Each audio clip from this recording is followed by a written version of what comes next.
Ang walang kapantay na martial god, unang yugto. Kabanata 1331, Impluwensya sa Imperyo.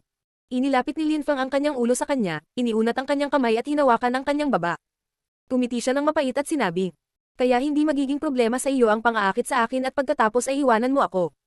Tumiti si Yirenlei at iniunat ang kanyang mapuputing mga kamay, inilagay ito sa leeg ni Linfang. Amoy na amoy niya ang hininga nito, napakalapit nito sa kanya. Sa isang daang araw, ako pa rin ang magiging Yiren at ikaw pa rin ang magiging Linfang. Sa loob ng daang araw na iyon, maaari mo akong mahalin kahit kailan at hanggat gusto mo, mahal ko. Sabi ni Yirenlei, na lalong nagpaon kay Linfang. Inalis ni Linfang ang kanyang mga kamay sa kanyang baba at hinailan niya ang kanyang mga kamay palayo sa kanya.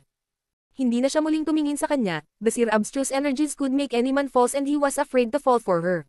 Hindi ba gusto nating puntahan ang Ice Emperor at ang Snow Leader? Tanong ni Linfang, naglalakad palayo. Galit na tumingin sa kanya si Yirenlei at sinundan siya, gumawa ng maliliit at cute na hakbang. Naabutan niya ito at hinawakan ang braso nito. Mahal ko, kaya gusto mo bang ibigay ko kay Dawhi ang aking pagkabirhen? Daw siya. Ang mga mata ni Linfang ay kumislap ng malamig na ilaw. Sa unang pagkakataon na nakita niya siya, hindi siya pinansin ni Linfang, ngunit sa pangalawang pagkakataon na nakita niya siya, bigla siyang inatake ni Dawhi. Ang pangatlong straw ay nang dumating ang Dao Clan at naglabas siya ng mamamatay tao na enerhiya habang nakatingin kay Linfang. Naglakad silang dalawa saglit at nakarating na malapit sa isang dambuhalang palasyo ng yelo. Naabot nito ang mga ulap at ang araw ay sumisikat sa yelo, ngunit hindi natutunaw. Parang gawa ito sa mga kristal kaysa sa yelo. Walang mga guard sa main hall dahil hindi naman kailangan ng mga guard ang lugar na ganyan. Iren, aking munting babae, narito ka, sabi ng isang tao sa malumanay na paraan, kahit na hindi pa dumarating sina Linfang at Yirenlei. Nakarating sina Linfang at Yirenlei sa gitna ng pangunahing palasyo, na puno ito ng hindi kapani-pani walang chi. May yelo sa labas, ngunit sa loob, lahat ay ginto. May mga ukit ng isang magandang babae sa mga halijing bato. May mga nakaupo sa dulo ng kwarto, ilang dos-ina talaga. Ang higit na nakakuha ng atensyon ay ang dalawang tao sa pinakaharap, kaliwa at kanan. Sa kaliwa ay isang lalaking nasa katanghaliang gulang na may magandang sukat na tumingin kay Linfang sa malamig na paraan. Ang taong iyon ay marahil ang Ice Emperor. Sa kanan ay isang babae na mukhang simple, elegante, malinis. Nakasuot siya ng snowy robe. Matanda na siguro siya, pero mukhang 24 anyos na siya. Bamantong hininga si Linfang at pinaalalahanan ang kanyang sarili na ang pagiging malakas ay isang magandang paraan upang manatiling maganda. Maraming tao ang nakaupo sa kanilang paanan. Marami sa mga kabataang lalaki ay mukhang marangal at bayani, ang kanilang chi ay hindi kapanipaniwala at sila ay may kahangahangang anyo, sila ay marahil ang inapo ng mga feudal na aristokrata. Si Daogu at Dawhi at ang iba pang malalakas na cultivator sa tuktok ng layer ng Zunchi, pati na rin ang isang binata, ay nakaupo sa paanan ng Snow Leader. Tatay-nanay. Sabi ni Yirenlei, hawak ang braso ni Linfang at yumuko sa harap nila. Yumuko rin si Linfang sa harap nila. Mister, Madam, mas maganda pa ang anak ko. Sabi ng Snow Leader, tumayo at naglakad papunta kay Yirenlei.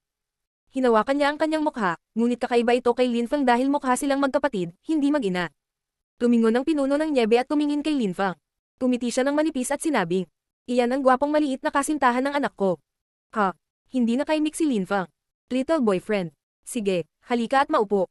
Kinaladkad ng Snow Leader si Yirenlei, at kinaladkad ni Yirenlei si Linfang para maupo rin sa kanyang paanan. Oo rin. Sa sandaling iyon, tumingin ang Ice Emperor kay Yirenlei. Ama, malamig na sabi ni Yirenlei. Mayroong milyon-milyong mga tao sa imperyo at mayroon akong napakaraming mga anak na lalaki na lahat ay hindi pangkaraniwan. Kung gusto mo ang isa sa kanila, matutulungan kitang pakasalan sila. Bakit mo pinili itong random na lalaki? Tanong ng Ice Emperor. Naunawaan na ngayon ni Linfang na ang mga taong iyon ay hindi mga magulang ni Yirenlei, kahit na tinawag niya silang kanyang mga magulang. Parang iba na talaga ang balanse ng kapangyarihan dito at sa lalawigan ng bahwang. Kahit na ang mga emperador ay ang pinakaiginagalang na mga tao dito at kahit na mayroong dalawang emperador sa isang imperyo, tila imposible para sa dalawang emperador na maging kasing lapit ng mga nasa Tiantay. Isip ni Linfang. Katulad ng sinabi ni Yirenlei, ang emperador ng yelo ay hindi nagnanais na pumunta si Yirenlei sa dambana, upang panatilihing malinis ang angkan. Habang ang pinuno ng niebe ay nais na mawala sa kanya ang kanyang kadalisayan, ngunit sa isa sa kanyang sarili. Nag-overthink ka father, paano ako magdadala ng random na lalaki? Sabi ni Yirenlei, nakasandal kay Linfang at nakangiti sa malumanay na paraan. Si Dawhi ay mukhang galit na galit, hindi pa niya nakitang ganoon si Yirenlei, tila siya ay tunay na umiibig. Kung may pagdududa ka, bago ako pumunta sa dambana, mapapatunayan kung tama ako. Sabi ni Yirenlei. Naunawaan ng lahat kung anong uri ng patunay ang sinasabi niya. Tumanggo ang Ice Emperor at sinabi, "Dahil nakapagdesisyon ka na, hindi na ako magsasalita pa. Sa tingin ko lang, sayang ang dami kong anak at wala kang interes sa isa sa kanila." Hindi yun totoo, natatakot lang ako na hindi ako sapat para sa kanila, lahat sila ay napakahusay. Mahinhin na sabi ni Yirenlei. Hindi siya makapili ng isa sa mga anak ng Ice Emperor, kung hindi, hindi na niya makokontrol ang buhay niya. Kung wala si Linfang, kailangan niyang piliin si Daohi. Sa tingin ko sinisira mo ang iyong kinabukasan. Malamig na sabi ng iba. Ito ay isang binata na nakasuot ng Imperial robe. Matangkad siya at mukhang marangal. Tumingin siya kay Yirenlei at nagpatuloy. Dapat maintindihan mo na gusto ka naming protektahan dahil bahagi kami ng iisang pamilya. Sa halip, nagdala ka ng random na lalaki, na nagpapahiwatig na wala kang pakialam sa amin. Salamat sa kabaitan mo, sabi ni Yirenlei na sumulyap kay Linfang sa magiliw na paraan. Dahil sa ganoong paraan, wala akong ibang masabi. Sabi ng binata. Pagkatapos ay tumingin siya sa pinuno ng nyebe at sinabing, Inay, ano sa palagay mo? Sa Ice and Snow Empire, ang Cultivation Emperor ang pinakaiginagalang na tao at naging pinuno ng bansa. Ang pinuno ng Snow at ang Emperador ay hindi mag-asawa sa anumang paraan, ngunit sa imperyo, sila ang pinakaiginagalang na mga tao, kaya tinawag silang nanay at ama ng lahat. Iyan ang tradisyon mula pa noong unang panahon. Masaya ako kung masaya siya. Siyempre, kung makakagawa siya ng mas mabuting desisyon, wala akong pakialam. Nakangiting sabi ng Snow Leader. Nakapagdesisyon na ako, hindi na rin magbabago ang isip ko, inay. Nakangiting sabi ni Yirenlei. Maaring magbago ang mga bagay, huwag masyadong sigurado. Walang pakialam na sabi ng binata, hindi nagtatangkang magtago ng anuman. Masama ang ugali ng boyfriend ko, kung magagalit ka sa kanya, huwag mo akong sisihin kung hindi kita binalaan. Sabi ni Yirenlei. Si Linfang ay nakaupo roon, mukhang isang demonyo sa kanyang itim na mga mata. Mas malala ang sitwasyon kaysa sa inaasahan niya. Hindi katakataka na may mga taong gustong patayin siya sa bakanteng espasyo. Ang sitwasyon ay sapat na masama sa bukas na tulad nito, kaya sa likod ng mga eksena, marahil ito ay medyo nakakatakot. Ang mga nagtangkang patayin si Yirenlei sa bakanteng espasyo ay malamang na ipinadala ng ilan sa mga taong iyon na nasa harapan nila. Sana masama ang ugali niya. Malamig na sabi ng binata. Tatay, nanay, aalis na po ako. Sabi ng binata, tumayo. Yumuko siya sa harap ng Ice Emperor at ng Snow Leader at tumingin kay Yirenlei. Pwede kang pumunta sa palasyo ko kahit kailan mo gusto. Tumiti siya at dahan-daang umalis. Ang walang kapantay na martial god, unang yugto. Kabanata 1332, Ice Lotus. Ang sama ng ugali niya, kahit makikita mo yun. Sana ay mapag-isipan mo pa ng kaunti tungkol dito. Sabi ng Ice Emperor. Para siyang ama na nagbibigay ng payo sa kanyang anak. Tatandaan ko iyon. Sabi ni Yirenlei bago tumayo. Tatay, nanay, kung walang importanteng gagawin, aalis na ako. Sige, maaari kang pumunta at magsanay ng paglilinang. Kailangan mong maging mas malakas pa bago ang pagbubukas ng dambana. Nakangiting sabi ng Snow Leader. Salamat ina. Sabi ni Yirenlei na nakayuko, pagkatapos ay kinaladkad si Linfang palabas ng palasyo. Dumating sina Linfang at Yirenlei sa isa pang palasyo at may dumating na mga babae. Ang kanilang balat ay kasing puti ng nyebe, maganda ang hitsura nila, at ang kanilang chi ay pambihira.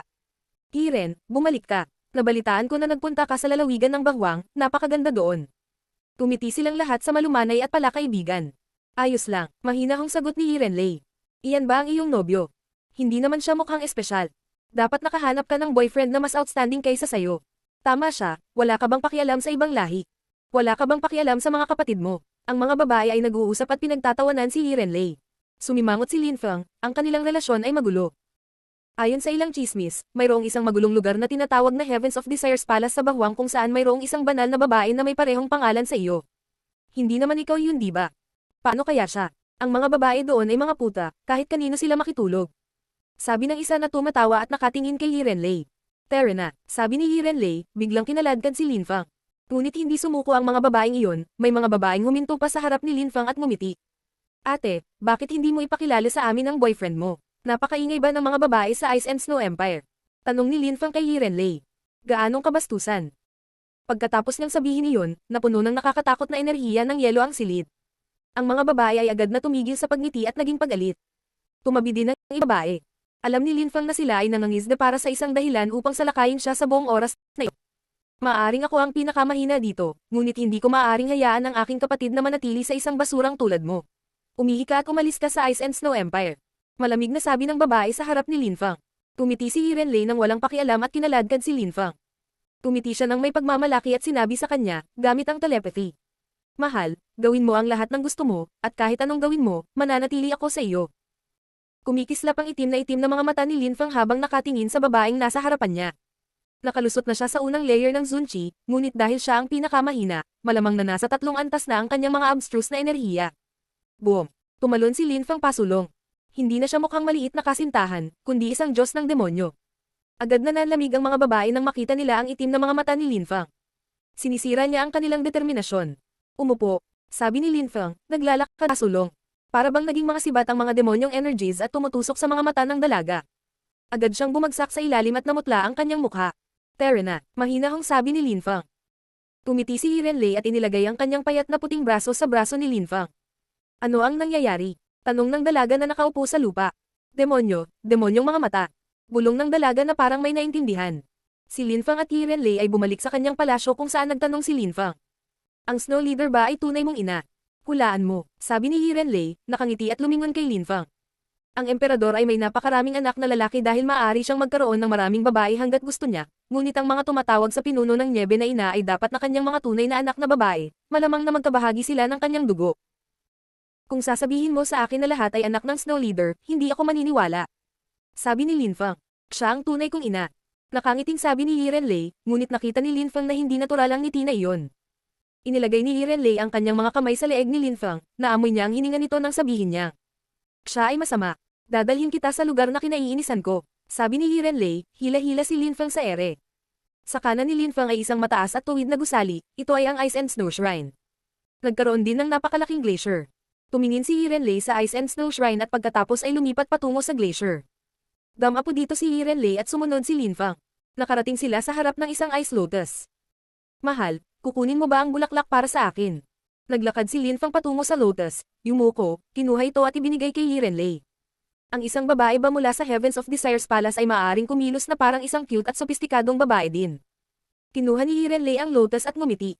Maraming glacier sa Ice and Snow Empire. Noong bata pa ako, mahilig akong tumakbo sa mga glacier at manguha ng mga lotus. Ang aking ama ay isang ordinaryong tao na gustong nasa tabi ko at protektahan ako. At least, hanggang sa lumitaw ang demonyong iyon sa mundo ko. Ang pinuno ng Niebe. Tanong ni Linfang. Talaga, ang pinuno ng Niebe. Nakita mo kung gaano siya kaganda, hobby niyang manligaw at makipaglaro sa mga lalaki. Nakangiting sabi ni Hirenlei. Siya ay isang tunay na demonyo, maraming mga lalaki ang nababaliw para sa kanya, ang ilan sa kanila ay handa pang mamatay para sa kanya. 8 taon siyang hinintay ng tatay ko at 8 araw lang siyang nanatili sa kanya, tapos pinapatay niya ang tatay ko. Hindi mo ba iniisip na masama iyon? Mahinahong sabi ni Hirenlei. Lahat ng mga batang babae ay mga anak na babae ng pinuno ng Niebe at lahat sila ay naniniwala na para sa pinuno ng Niebe, ang mga lalaki ay mga kasangkapan lamang. Paliwanag ni Hirenlei. Hindi ko alam ang banal na lungsod, ngunit sa kontinente ng Siyam na Ulap at kahit saan man ito, maging sa lalawigan ng Bahwang o sa Jiuyu, ang mga babae ay bihirang namumuno. Hindi dahil sila ay hindi gaanong talented, ngunit dahil sila ay hindi gaanong determinado at hindi gaanong malupit. Kailangang maging malupit ang isang babae para maging isang empress. Ang pinuno ng Niebe ay ganoong uri ng tao, hindi niya hahayaang maimpluwensyahan siya ng anuman o sinuman, ang kanyang mga anak na babae o lalaki. Siya ay may matibay na kalooban.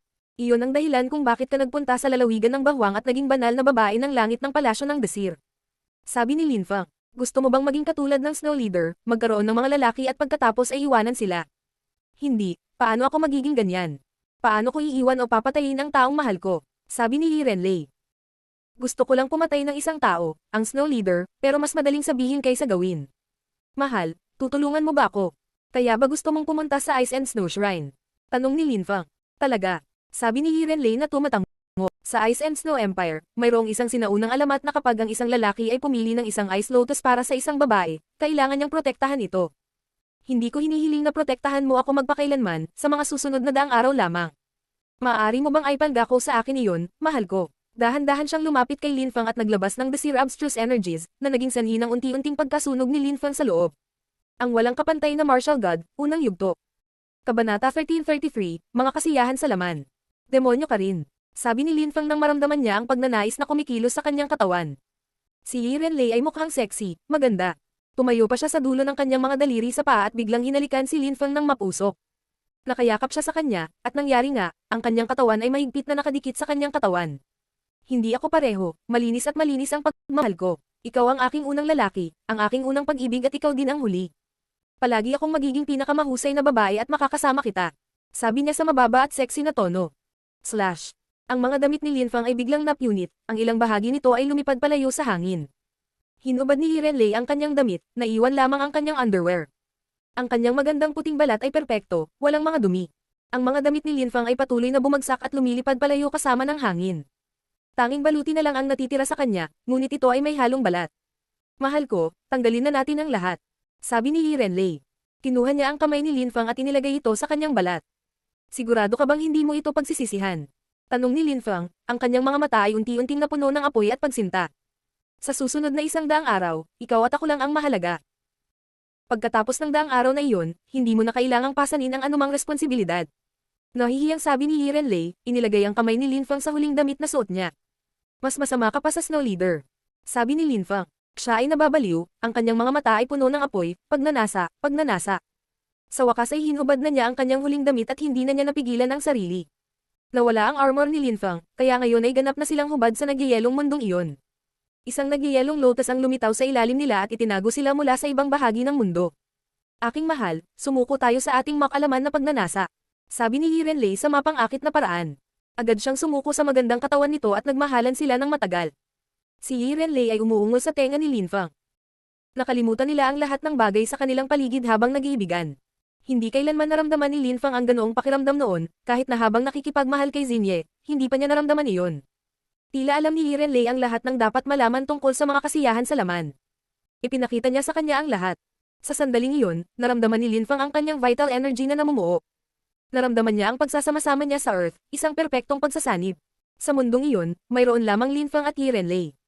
Ang mga demonyong hangarin ni Linfang, walang kabuluhang enerhiya at kaluluwa ay nagngangalit sa loob niya. Ang Kamadato. Ang Six Heavens of Desire and Passion, ang makalaman na kasiyahang kasanayan, ay ginawang perpekto ang pagsasanib sa pagitan ng isang lalaki at isang babae. Natuklasan ni Linfang ang tunay na kasiyahan ng paggawa ng pag-ibig habang lumulubog sa kawalan.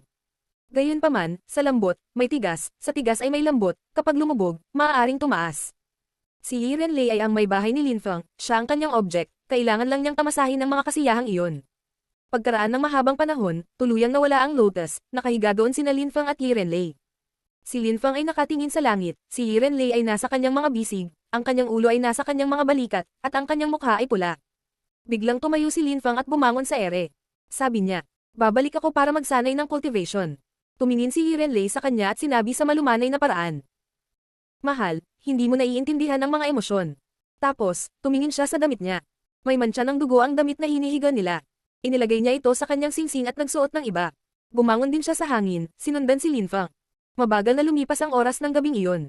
Mayroong nakakatakot na demonyong Qi na pumupuno sa palasyo ni Yi Renlei.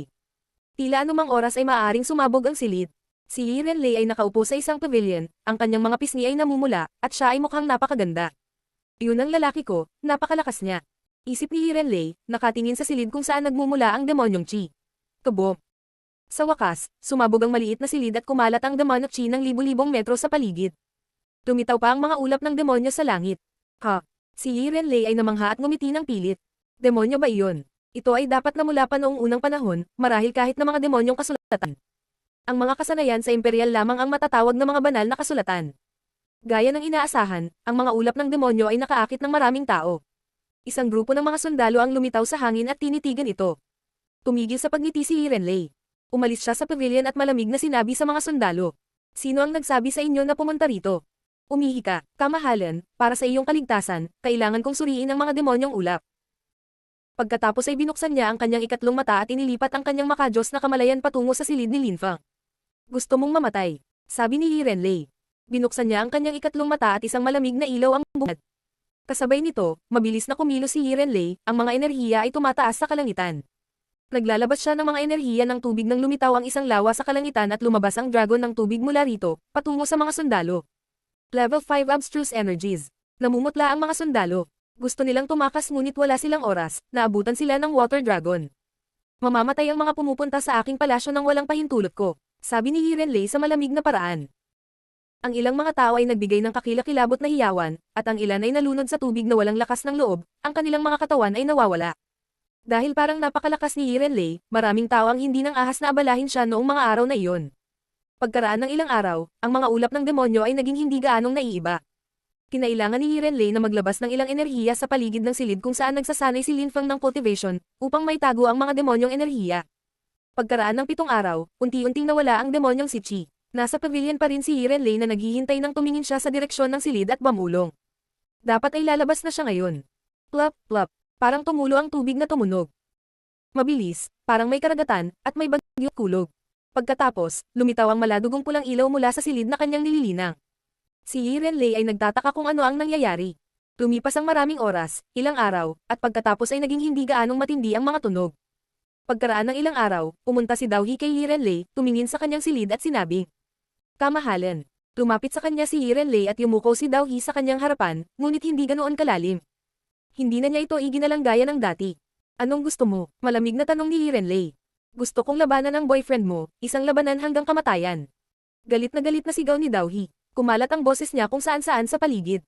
Sumimangot si Yi Renlei at sinabing, "Maraming siyang ginagawa, umalis ka na. Labas." Galit na sigaw ni Dao He, hindi pinansin si Yi Renlei. Dahan-daang bumangon si Yi Renlei sa hangin, ngunit sa sandaling iyon, lumitaw ang iba. "Daogu at ilang iba pa, iyong kamahalan." Magalang na sigaw ni Daogu habang tumatango. "Ano ang nangyayari? Kamahalan." Si Dao, nais niyang hamanin ang iyong kasintahan at pumayag ang pinuno ng nyebe. "Sana hindi ka sumalungat sa gusto niya." Mahinahong sabi ni Daogu. "Asar." Sigaw ni Yi Renlei, na ikinagulat ni Daogu. Tumangala si Dao He sa silid na nililinang ni Linfang. "Duwag ka ba? Sabi ko mang-asar ka," sabi ni Yi Renlei. "Naistorbo min."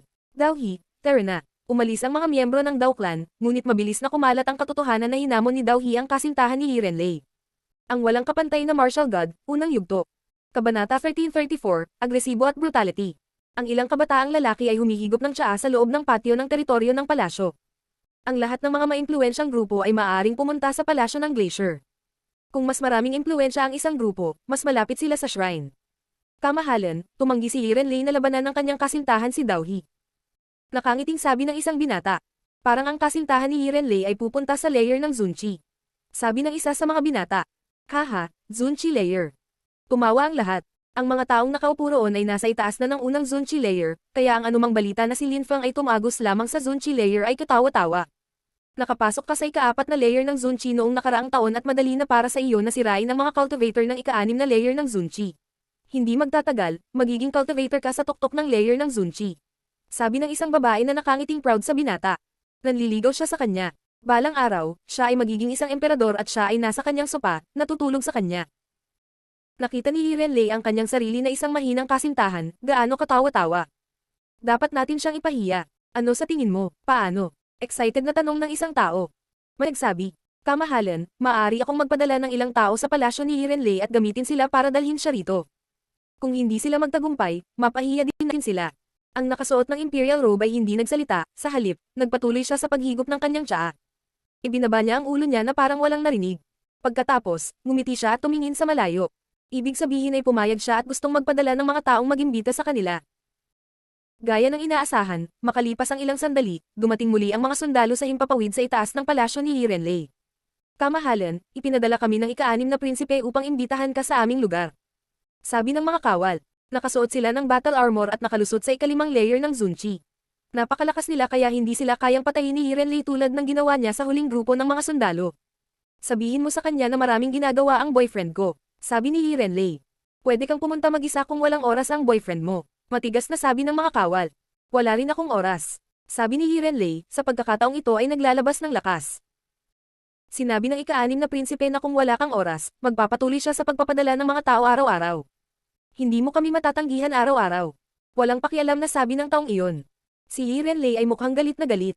Nilinggan niya ang kanyang ulo at tumingin sa silid kung saan nagsasanay si Linfang ng cultivation, bamulong. "Mahal ko, gaano katagal mo kailangang makapasok sa layer ng Zunchi?" Mabagal na lumipas ang oras sa Ice and Snow Empire. Akala ng ilang tao ay nakakatawa na ang ika-6 na prinsipe ay nagpapadala ng mga tao sa palasyo ni Yi Renlei araw-araw.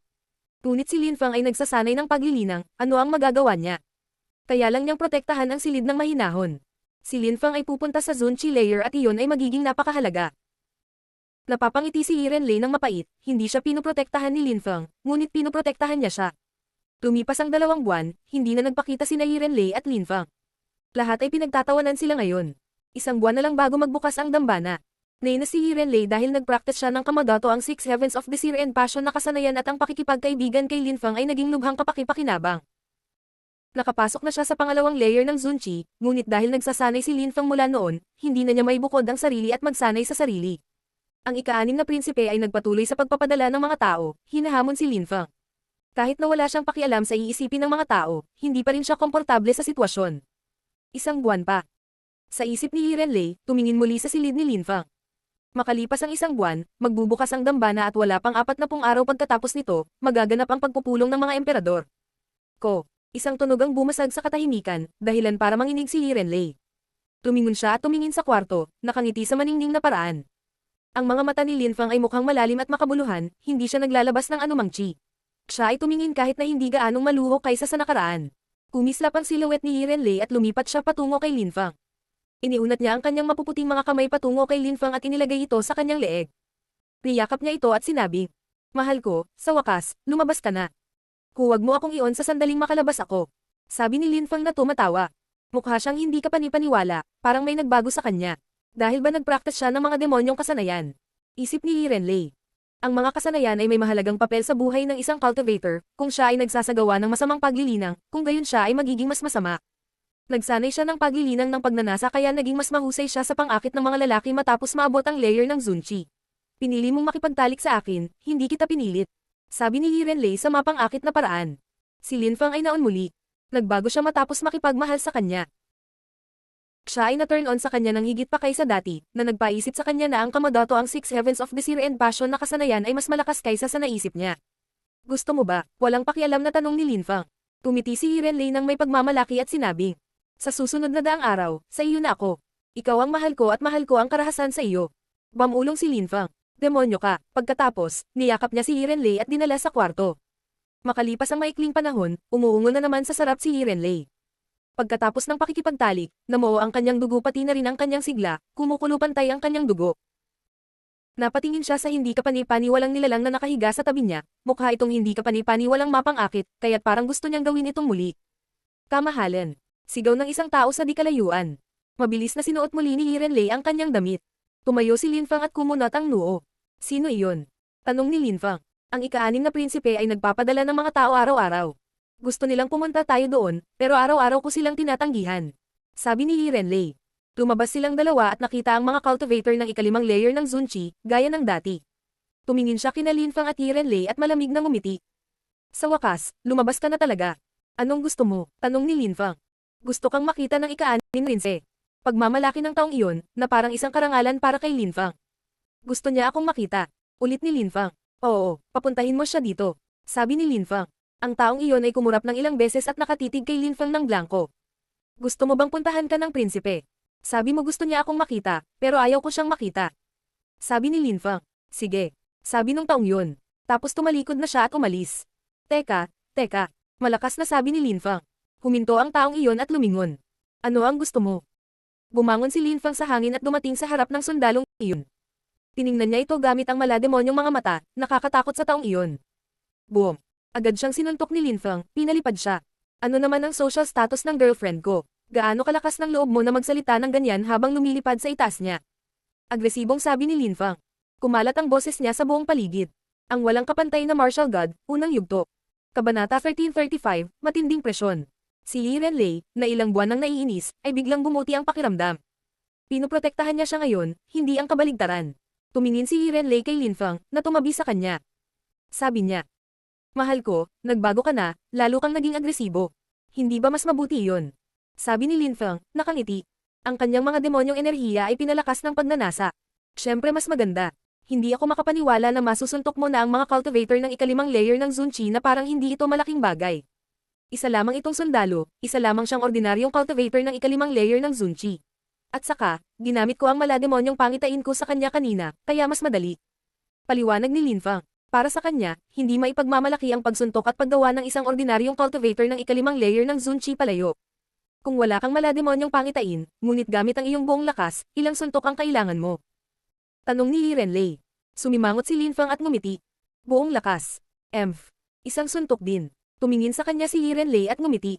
"Ang tiwala mo, mahal, napakalakas mo na. Kaya mo na akong protektahan ngayon. Ang iyong Kamadato ang Six Heavens of Desire and Passion na kasanayan ay hindi ka panipaniwala. Pagkatapos gumawa ng pag-ibig, direkta kang pumasok sa pangalawang layer ng Zunchi. Ikaw, ang Celestial Girl, ay hindi mas mahina kaysa sa akin." Sabi ni Linfang. "Sa lakas ng unang layer ng Zunchi, ang iyong Water Abstruse Energy ay nasa level 5 na. Mahal ko, mayroon pa tayong 40 araw na natitira, kaya huwag mo na akong tawaging Celestial Girl." Sabi ni Li Renlei. "Sige, sa susunod na 40 araw, ikaw ang aking mahal." Sabi ni Linfang, hinahaplos ang kanyang pipi. Nang makita ng ika-6 na prinsipe at ng iba pa ang dagwang sundalo, hindi makapaniwalang nagtanong sila. Ano ang nangyayari? Kamahalan, lumabas ng kwarto ang kasintahan ni Li Renlei. Sabi ng sundalo, ang kanyang mukha ay nakakamatay na mapatla at hindi siya nang ahas na tumingin sa ika-6 na prinsipe. Magsalita ka, naiinip na sabi ng ika-6 na prinsipe. Sinabi ko sa kanya na gusto mo siyang makita, ngunit sinabi niya na pumunta ka na lang sa kanya, at pagkatapos ay sinaktan kanya. Sabi ng ika-6 na prinsipe. Oo. Sabi ng sundalo sa mahinang boses. Nakalusot ba siya sa layer ng Zunchi, kaya kanya sinaktan? Tanong ng ika-6 na prinsipe. Unang Zunchi layer. May alam din siyang malademonyong vision skill. Sinulyapan ko lang siya at sa isang suntok lang niya ako sinaktan ng ganito. Sabi ng sundalo. Demonyong pangitain. Gulat na sabi ng ika-6 na prinsipe. Ang paggawa ng cultivator ng ika-5 layer ng Zunchi na lumipad na may demonyong layunin at malademonyong pangitain lamang ay isang malaking tagumpay. Ngunit siya ay nakalusot lamang sa unang layer ng Zunchi, sa pinakamagaling na siya ay may talino, ngunit hindi malakas. Madali ring mapatay ni Dao He ang mga ordinaryong cultivator ng ika-5 layer ng Zunchi. Ngayong hapon, mag-o-organize ako ng party at lahat ay imbitado. Pumunta ka at sabihin sa kanya na nag-aayos ako ng isang piging para sa kanya at sa kanyang kasintahan. Sabi ng ika-6 na prinsipe. Huwag kang mag-alala, kung hindi siya dumating, ako mismo ang pupunta. Walang pakialam na sabi ng ika-6 na prinsipe. Tumanggo ang sundalo, yumuko, at umalis. Alam ng lahat kung ano ang balak ng ika-6 na prinsipe, gusto niyang ipahiya si Lin Fang. Nang maglaon ng hapong iyon, maraming maharlikang mukhang tao sa palasyo ng ika-6 na prinsipe, sa labas sa isang malaking patio. Marami ring mga magagandang babae ang sumasayaw sa harap nila. Kamahalan, si Li Renlei at ang kanyang kasintahan ay hindi nagpapasalamat. Sabi ng isang tao, nang makita nilang wala si Li Renlei at Lin Fang. Kung tutusin, isa itong malaking piging para sa kasintahan ni Li Renlei. Kung darating sila ay mabuti. Sabi ng ika-6 na prinsipe, wala siyang pakialam. Abala siya sa panonood ng mga magagandang mananayaw. Kung dumating siya, tuturuan ko siya ng leksyon. Lahat ay nagkukwentuhan at nagiinuman. Sa kabilang banda, ay isang grupo ng mga tao na medyo kalmado, mga batang babae na pumanig sa pinuno ng nyebe. Lahat sila ay magagandang babae, marami sa kanila ang naiinggit kay Li Renlei dahil pinili siya ng snow leader na pumunta sa palasyo. Siyempre, ilan lang sa kanila ang nakaisip ng ganoon. Marami sa kanila ang walang pakialam kung sino ang pumunta, tumutok sila sa kanilang paglilinang na may layuning maging mas malakas pa. Sa pagkakataong ito, pinili ng snow leader si Li Renlei, sa susunod, pipili na siya ng iba. Tumingin ang 6 na prinsipe kay Dao He at ngumiti ng walang pakialam. Nabalitaan ko na madali ng talunin ng kasintahan ni Li Renlei ang mga cultivator ng ika-5 layer ng Zunchi. Nalampasan ko na ang ika-4 na layer ng Zunchi, kaya iniisip ko kung matatalo niya ako ng ganoon kadali. Sumimangot si Dao He at tinignan siya ng malamig. Hindi ni Dao Mi na maliit si Lin Fang tulad ng ika-6 na prinsipe, sa totoo lang, akala niya ay napakalakas niya. Pagkatapos ng lahat, pinatay ni Lin Fang ang isang cultivator ng ika-6 na layer ng Zunchi sa kanyang harapan. Kahit noon pa man, halos hindi matalo ng mga cultivator ng ika-5 layer ng Zunchi si Lin Fang. Kinailangan pa nilang umasa sa mga banal na sandata para labanan siya. Ngayon, nakapasok na si Lin Fang sa layer ng Zunchi, ngunit naisip ni Dao He na kaya pa niyang talunin si Lin Fang. Kung tutusin, ang layunin ng talon niya ay parang isang banal na sandata. Kamahalan, nagbibiro ka siguro.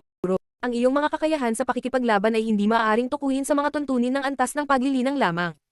Bukod dito, sinabi mong kaya niyang talunin ang mga cultivator ng ika-5 layer ng Zunchi, ngunit sa totoo lang, ginamit niya ang kanyang malademonyong pangitain at bigla ang inatake ang lalaking iyon.